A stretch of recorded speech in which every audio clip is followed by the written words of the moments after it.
Are you struggling with getting better grades for your classes? Here are 10 rules of good studying.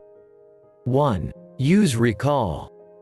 After you read a page, look away and recall the main ideas. Highlight very little, and never highlight anything you haven't put in your mind first by recalling.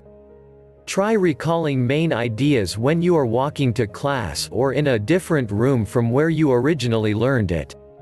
An ability to recall, to generate the ideas from inside yourself, is one of the key indicators of good learning.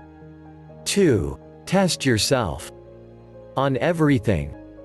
All the time. Flashcards are your friend. 3. Chunk your problems. Chunking is understanding and practicing with a problem solution so that it can all come to mind in a flash. After you solve a problem, rehearse it. Make sure you can solve it cold, every step. Pretend it's a song and learn to play it over and over again in your mind, so the information combines into one smooth chunk you can pull up whenever you want. 4. Space your repetition. Spread out your learning in any subject a little every day, just like an athlete. Your brain is like a muscle, it can handle only a limited amount of exercise on one subject at a time. 5. Alternate different problem-solving techniques during your practice.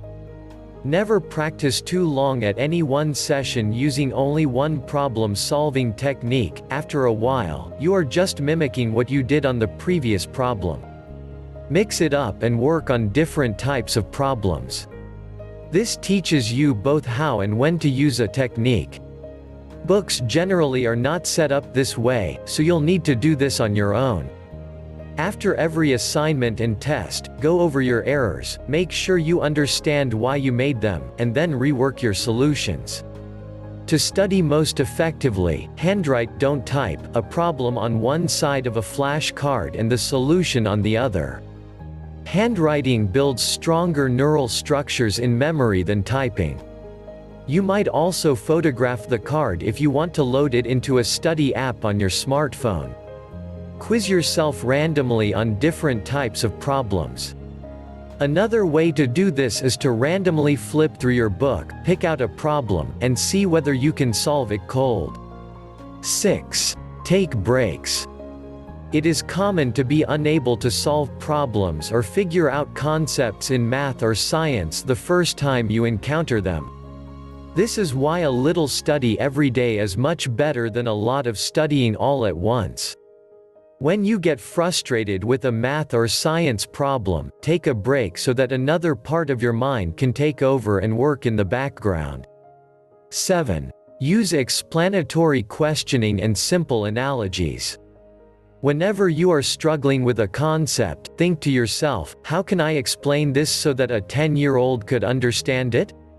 Using an analogy really helps, like saying that the flow of electricity is like the flow of water. Don't just think your explanation, say it out loud or put it in writing. The additional effort of speaking and writing allows you to more deeply encode, that is, convert into neural memory structures, what you are learning. 8. Focus. Turn off all interrupting beeps and alarms on your phone and computer, and then turn on a timer for 25 minutes. Focus intently for those 25 minutes and try to work as diligently as you can. After the timer goes off, give yourself a small, fun reward. A few of these sessions in a day can really move your studies forward. Try to set up times and places where studying, not glancing at your computer or phone, is just something you naturally do. 9. Eat your frogs first. Do the hardest thing earliest in the day, when you are fresh. 10. Make a mental contrast. Imagine where you've come from and contrast that with the dream of where your studies will take you. Post a picture or words in your workspace to remind you of your dream.